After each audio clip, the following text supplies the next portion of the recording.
नमस्कार, स्वागत आप सभी का। आप देख रहे हैं ग्लोबल अड्डा और मैं हूं आपके साथ पुनीत मिश्रा। डोनाल्ड ट्रंप ने खुद को दुनिया में शांति दूत दिखाकर नोबेल प्राइज का सपना देखा, लेकिन उनका पासा उल्टा पड़ता दिखाई दे रहा है। जिन खाड़ी देशों से वो रिश्ते संभाल रहे थे, अब उन्हीं पर अरब देशों को का भरोसा टूटता दिख रहा है। और इसकी वजह इजराइल का हालिया हमला, जिसने कतर समेत पूरे अरब जगत को झकझोर दिया और एक भी करके खड़ा कर दिया।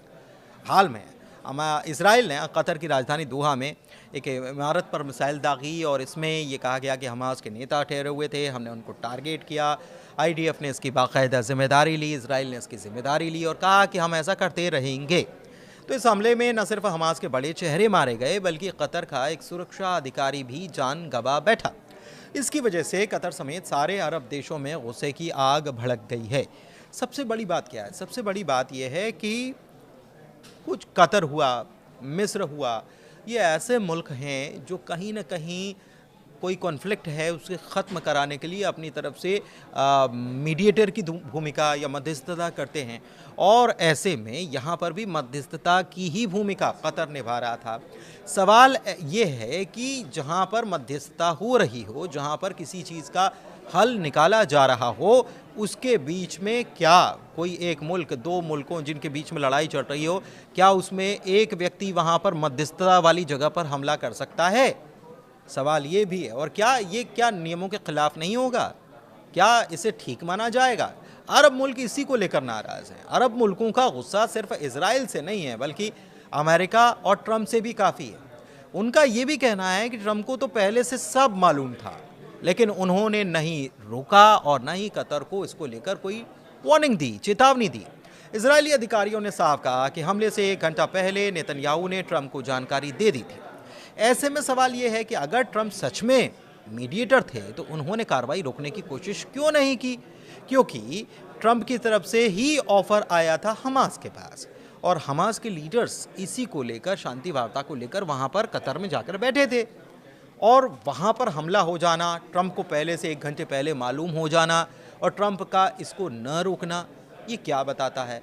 तो इसी को लेकर ये अरब देश नाराज़ हैं और इसीलिए एक मंच पर सभी मुस्लिम देश आ गए। कतर, सऊदी अरब, यूएई, जॉर्डन और बाकी अरब देश इस समय एक सुर में एक ही बात कह रहे हैं कि अब अमेरिका पर भरोसा नहीं है।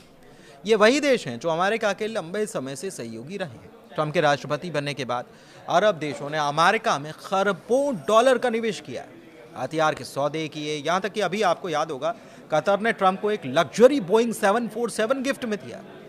इसके बदले में उन्हें मिला क्या? धोखा। अब चर्चा ये है कि अरब देश मिलकर अपना एक नेटो जैसा संगठन बनाने की तैयारी में है, यानी कि एक साझा सैन्य गठबंधन, अरब नेटो।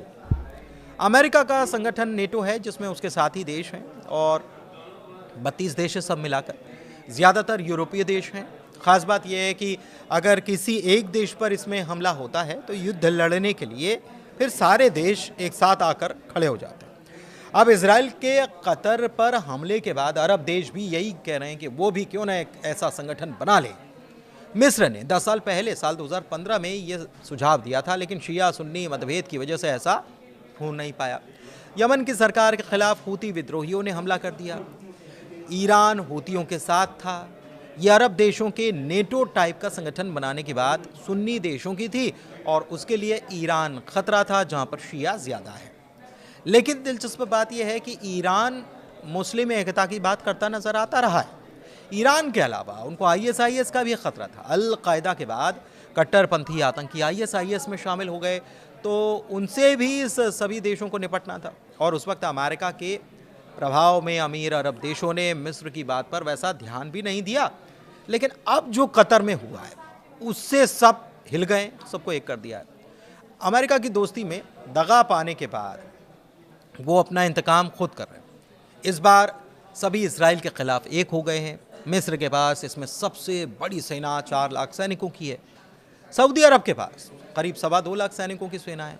F-15 जैसे फाइटर प्लेन हैं। छोटे से यूएई के पास भी 63,000 सैनिकों की सेना है। रफाल जैसे फाइटर जेट हैं।